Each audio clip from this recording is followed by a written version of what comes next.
Okay guys, today we're going to do a video about a fitness YouTuber by the name of Everyday Damn Fitness, and it's a channel run by Alan Roberts.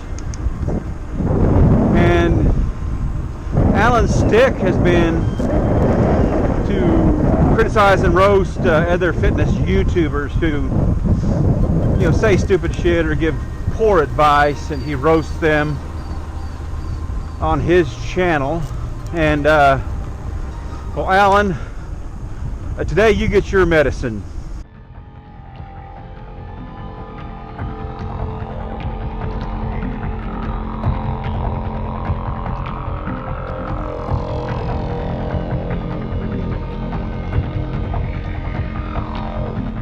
Alan Roberts has a channel, and about 3 years ago his channel, which is again Everyday Damn Fitness, and apparently fitness was just like heavy lifting and weightlifting and shit like that. And here Alan talks about his diet back then. I was probably about 260 to 265 in this picture. I was eating about 5,000 calories a day. I was probably 35% body fat to 40% body fat. I ate about 5,000 calories a day. I really didn't measure it at the time, but it was a lot of fast food. It was a lot of junk food. I could sit down and eat 10 McDoubles at a sitting fairly easily. I still have a ferocious appetite. I'm from Pittsburgh. For instance, when I was in the middle picture, I was very much like just stuffed my face. I didn't even know how many calories I was at. I just wanted to make sure I packed myself full, packed myself full, packed myself full. Now, sometime after that point right there, Alan got an epiphany that all of a sudden he's realized that health and longevity are absolutely paramount, and that's how you should gauge your fitness activities. It was me. That was my identity. It was who I actually identified myself as. And then I started having sleep apnea and keeping my wife up and keeping myself up. And then I started feeling negative side effects where my joints started hurting. And I realized that because I wanted to look that way and be that way was not healthy. It was not going to lead to holding holding my wife's hand when we were 90 years old staring at the sunset. That's the goal, people. Who gives a fuck how you look? Do you know how attractive you're going to be when you're dead? Who fucking cares because you're dead? You know what your 3-lift total is going to be when you're dead? 0, motherfuckers. That's it. I mean, that's the thing. Like, if you don't have your health, you don't have shit. If you don't have your physical health, you don't have shit because you're dead. I think it should be more about your health, your mental and physical health, and your longevity. That's my opinion. I am trying to make sure that I take good care of my joints, that I take good care of my heart, that I take good care of my organs, that I take good care of my body.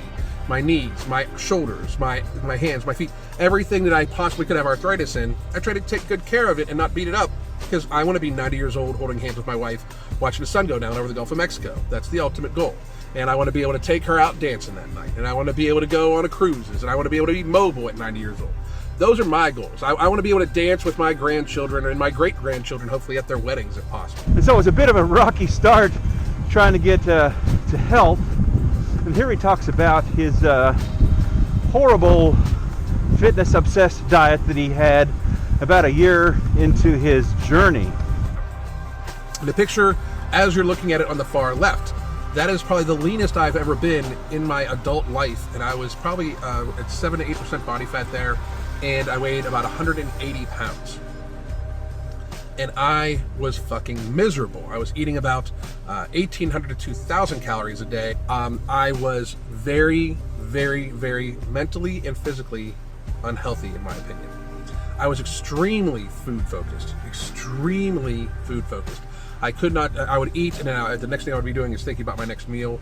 I was very much fatigued all the time. I was so tired constantly. Naps were a huge thing where they aren't normally. I'm a lifelong insomniac, but naps were very easy. I got cold very easy. All the chronic signs of being in an extreme caloric deficit for a long period of time, and that is about 180 pounds. So that's probably 80 pounds somewhere in there lost.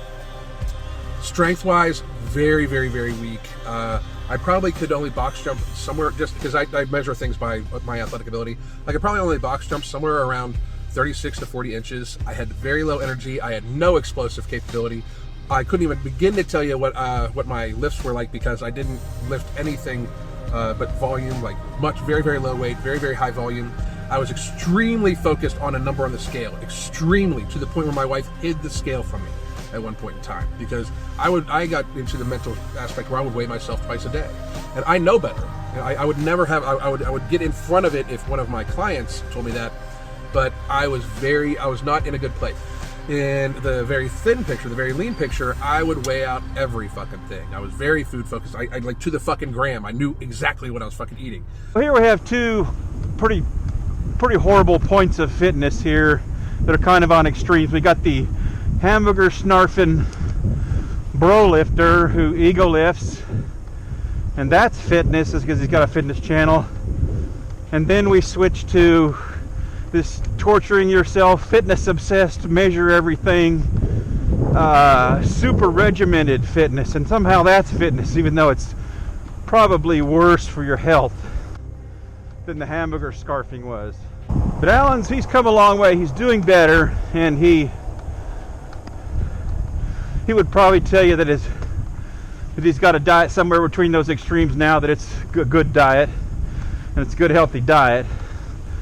But it really isn't. He still has a fitness obsessed diet. He eats the same tuna every damn day, and eats the same regimented meals, the same foods every day. And he gets that from Athlean X. It's his kind of program, where Athlean X eats the same thing every day. Now, Athlean X's diet is not too bad. He puts 3 servings of corn syrup in his oatmeal. I include some Ceylon cinnamon, as I talked about, some pumpkin pie spices. I add in just a little bit of maple syrup, kind of making one round trip around the container there. Now I add in my sweetener. In this case, this is Splenda brown sugar. And again, cover your eyes if you're not into the sweeteners, but I take a little bit of a pinch here of Splenda brown sugar, crumble it on top. Is I also include a bit of whipped cream here. I love whipped cream, and guys, calorically it's adding minimally to the overall impact of the meal. Here's the secret. I put in my favorite ingredient, which is pumpkin. And before you guys run and go buy the wrong kind, make sure you're buying canned pumpkin, not canned pumpkin pie mix, which is loaded with sugar. Venga, que las 2 de la tarde ya están aquí. Miren, bañador, en las chanclas. Todo despeinado porque no me dio tiempo nada ponerme las chanclas y el bañador. Voy a la playa, ya subió la marea. But I mean, overall, it's not a bad diet. If he wants to live a little bit, that's okay. He's more performance oriented than health. He's more pure performance. That's what Alan does, and he said that leading up to Athlean X, he went on one of those carb-starved cutting diets. So he's still doing fitness-obsessed dieting, and that's definitely not conducive to health and longevity into your 90s. You know, it's absurd how simple diet is. You just eat the right foods. Period. Eat them whenever you want to, whatever, as long as they're the right foods, and just limit your calories. That's it. It's that simple.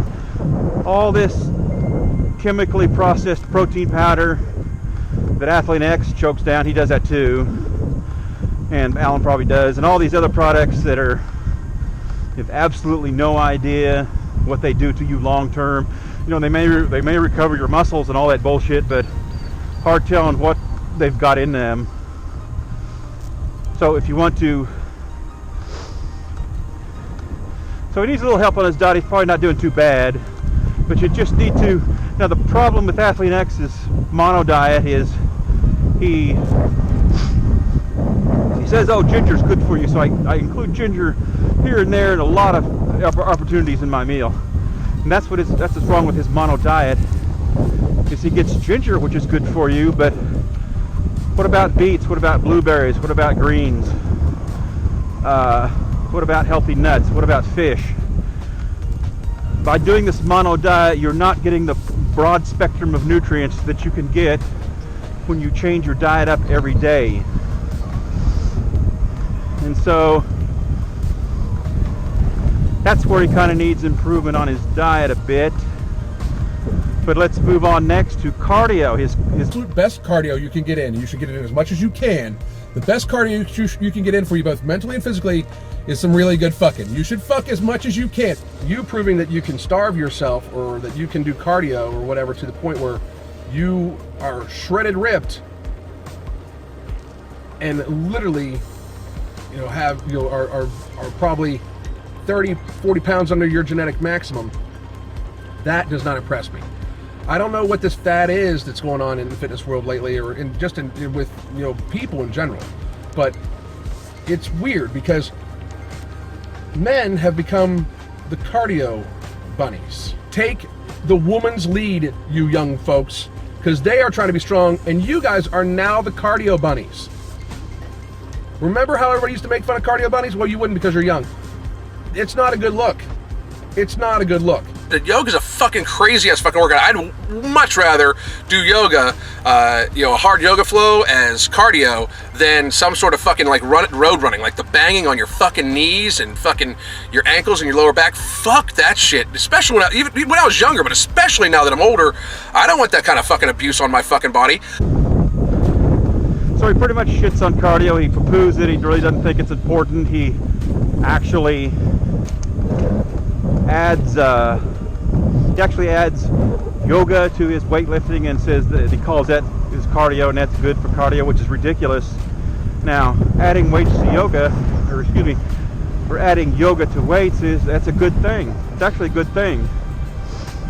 So he's admitting that doing more than weights and diversifying is definitely going to improve things for you when you add yoga to your weights, but you're still neglecting cardio.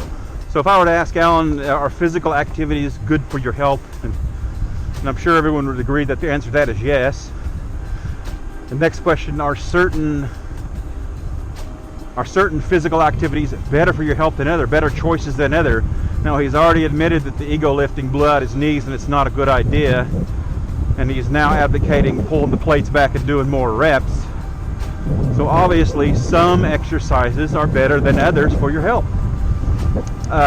So let's figure out which exercises are better for your health. Now, let me ask a question. How is the modern fat and unfit American citizen, how is he physically different from his healthy ancestors? And the answer is not, whoa, yeah, my ancestors, they were ripped, man. They had six-pack abs. The answer is that our healthy ancestors were cardio active. They had to move with the herd. They had to walk everywhere. They had to carry everything. They had to make everything by hand. They were constantly moving and working. It was just a lot of hard work keeping your belly filled back then. Then we went to an agriculture society. Hundreds of years. We hand farmed, working hard on the farm. We had to hand till and all that good shit, and that kept us cardio active for centuries. Now this is what we've evolved into, is this creature that's cardio active. Okay? Unless you load trucks, walk a mail route, or work a shovel for a living, you need time under cardio to be healthy. And the 5 to 10 minutes that you spend under exertion, and that's the actual time that the weights are moving when you're lifting weights, is not enough. That's not cardio. You need cardio to be healthy. So, next question, how do we train our cardio now that we know it's good for us? If I was to ask you, how do I get stronger? How do I build my strength? How do I get good balanced strength and athletic explosiveness? How would I train that? And the answer would be to lift weights, right? It's the best way. Okay? Next question, how do we train our cardio? To train your cardio, you have to do non-stop cardio activities, and that's going to be running, cycling, swimming, some other things, some gym equipment that you can do cardio on, as long as it's more than 45 minutes, constant, non-stop, heart rate up. That's what you're going to need for cardio. So this bullshit that you can just do some yoga class and that's going to be your cardio, well, you're going to be undertrained in cardio, and it's not going to be the best health for you. Okay, let's look into it a little bit and see if yoga is a good cardio workout. Now, for this little study, they recruited 3 of the fittest yoga instructors that they could find. They were Ashtanga yoga practitioners in their 30s who did yoga 6 days a week for 75 minutes a session, and that's a lot of yoga. That's a lot of exercise. Now, that's about 7.5 hours of exercise a week, so if this is good cardio, you should see these yoga practitioners be in the top 10% of the population as far as cardio fitness. Now, the first thing they did was send the practitioners home with heart rate monitors. They recorded an average of 57% of their maximum heart rate during their yoga workouts, and this is going to be well below the 70% minimum needed for cardio activities to get a good cardio workout. Now, the next thing they did was give these 3 a VO2 max test. Now, VO2 max is the gold standard for measuring cardio fitness. And when they tested their VO2 max, they tested in the 70 to 80% percentile to the population, which means that they were more cardio fit than 70 to 80% of the general population. This is actually a very poor result. They also noted that these results are less than what you'd see from a cyclist, runner, or cross-country skier.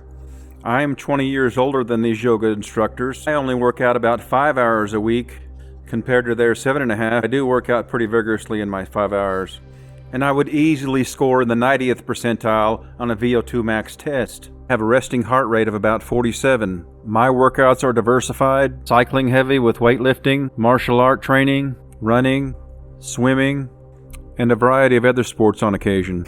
In fact, for 7.5 hours a week, I would expect much better results with cyclists, runners, swimmers, cross-country skiers, basketball players, soccer players, tennis players.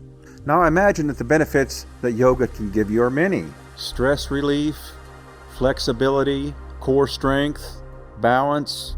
I think yoga is good for a lot of things. Cardio, it's not. You need to do something to make sure you have some sort of hip mobility and hip flexibility and stuff like that. Something, ankle mobility, all sorts of shit. Not to mention that yoga's a fucking crazy ass fucking workout. I'd much rather do yoga, a hard yoga flow as cardio than some sort of fucking like road running, like the banging on your fucking knees and fucking your ankles and your lower back. Fuck that shit. Especially when I was younger, but especially now that I'm older.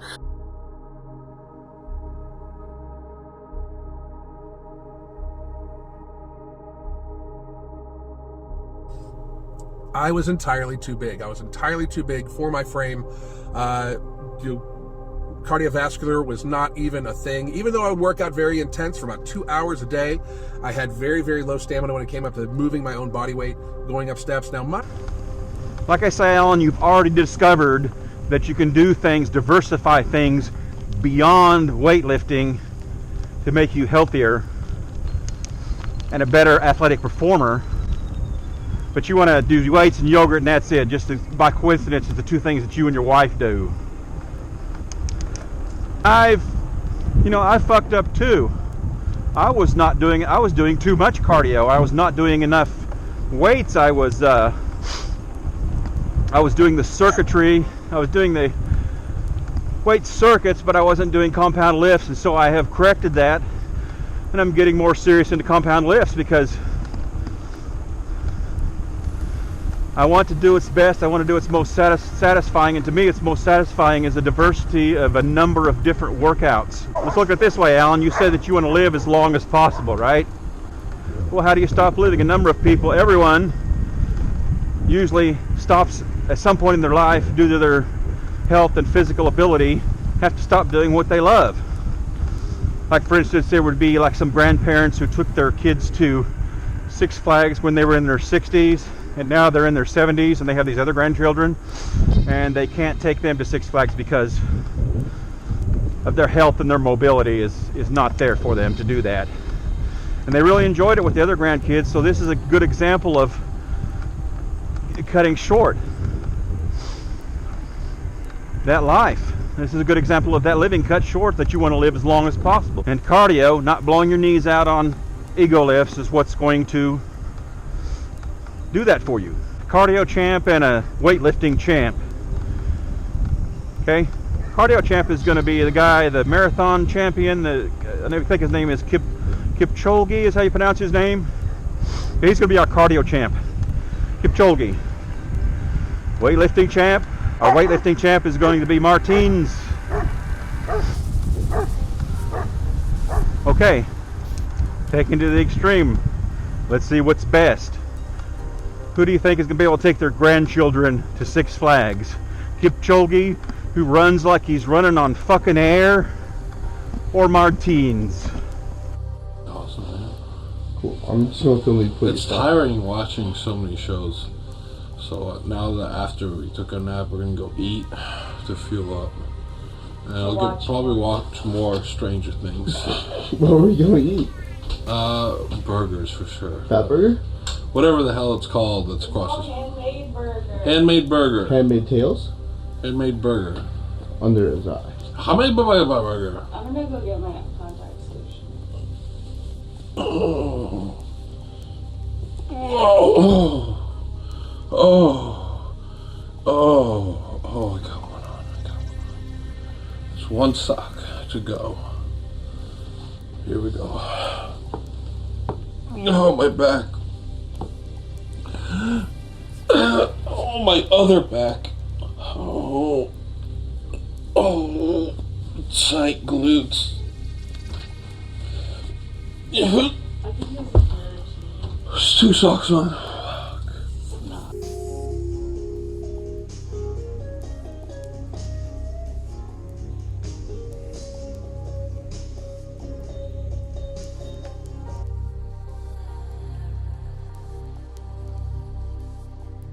The next bone I have to pick with Alan is his soft pass, his apologetics to steroid use.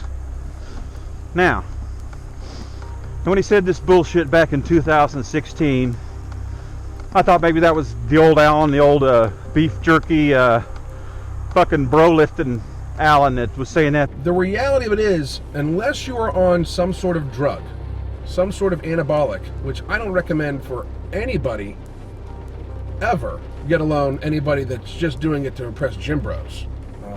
I don't get that.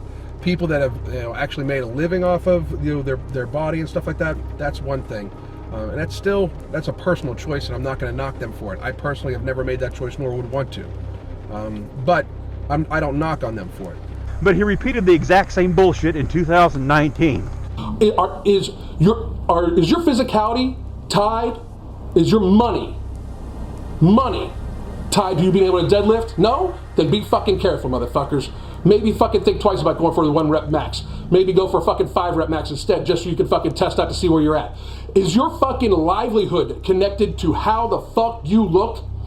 If it is, make sure you're trying to be healthy, but you might be sacrificing some shit down the fucking road. And most people fucking know that. Excusing people because of their fucking paycheck. Well, Alan, answer me this question. How does Ronnie Coleman get his paycheck? 442, 450. 232, confirming time zone. Tom, John, Mary, 58, Robert. Well, I kept my job as a police officer mainly because of the benefits that I get from my job. I get free medical, I get free dental, I get free life insurance, and all of these things that I just named off. None of that stuff comes from bodybuilding. But another one of the most important things that I also get from keeping my job with the police department is a retirement. And I can retire in 20 years and still have a check coming in from the police department. If Ronnie Coleman doesn't need the shit for his paycheck, then no one who's ever heard the sound of your fucking voice needs the paycheck. You should be fucking condemning that shit with the fervor that you have for the obese people. Alan, people who are obese, a lot of them had obese parents and they taught them bad habits, and they're in this situation that's super hard to get out of, right? people who use steroids were greedy. They were looking for a cheat code, a pass so they could get laid or just be the big bad motherfucker the easy fucking way. And you're shouting at the top of your fucking lungs at these obese people, but you're telling the motherfuckers on steroids, oh, I don't blame you, I don't recommend it. By the way, Alan, I found your guy who needs the steroids for his paycheck.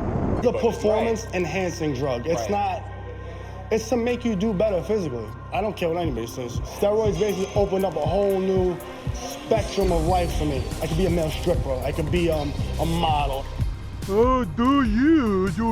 You know, Alan, he understands, you know, that a nigga, he's gonna need them steroids so he could, you know, be a male stripper down on the Jersey Shore, you know. I kinda need the fucking steroids for my paycheck. Fucking ridiculous. Fucking paycheck, man. That's such a fucking bullshit.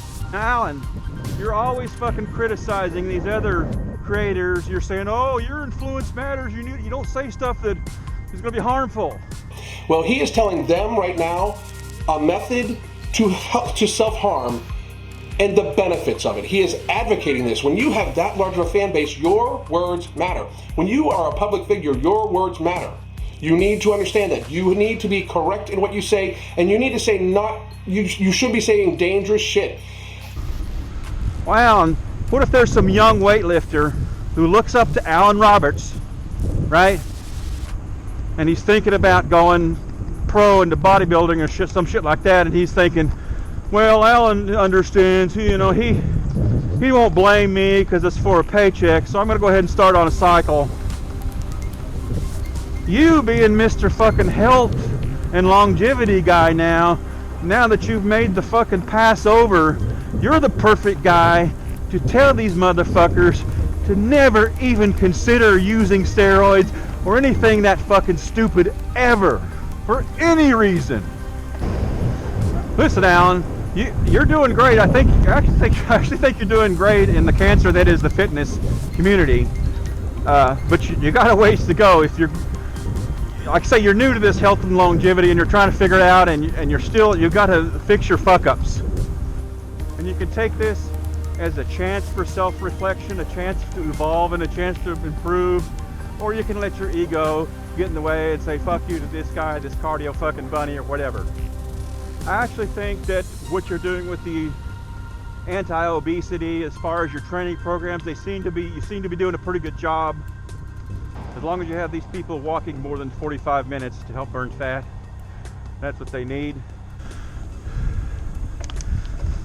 I'd like to see fitness get away from all the ego stuff, the six packs and the shredded, and you know, look at what a show pony I am, making yourself into a show pony for everyone to be in awe of, and move towards a more healthful and actually more satisfying type of fitness activity, where you get outdoors and you do more things and you get more satisfaction, you learn more skills, you get a better all-around physicality. I look at fitness activities as things that are conducive towards improving my quality of life, overall health, the enjoyment I get, the fun, the variety. I like trying new things. This is the way. This is a much more satisfying way, but you're gonna have to give up the gains chasing, the six-pack chasing, the lean chasing, the fucking dick measuring. You gotta let all that shit go. If you let all that shit go,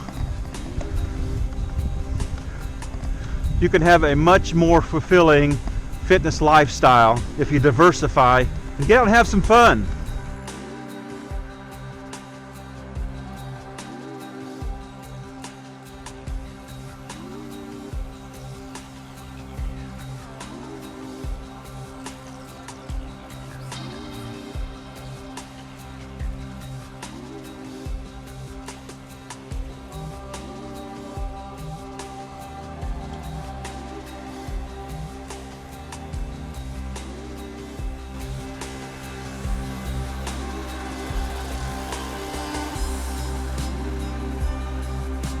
I was very, very, very mentally and physically unhealthy, in my opinion. I was extremely food focused, I could not, I would eat and then the next thing I would be doing is thinking about my next meal.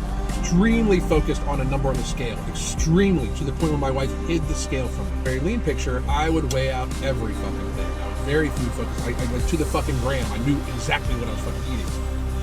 The things about mental health, I hated how I looked when I was the biggest I was. I hated it, but I hated how my body looked. I absolutely hated it. I mean, I was obese, you know, and that was playing with my head, you know, it really, really was. I hated how my face looked. I couldn't stand it. I couldn't stand looking in the mirror. I didn't recognize the person that was looking at me in the mirror, if that makes sense. I had never been that lean before, and I didn't like how, like, I remember thinking, like, I hated how the back of my neck felt, you know, like the back of my neck even felt skinny, and I didn't like that at all. So I hated how my face looked.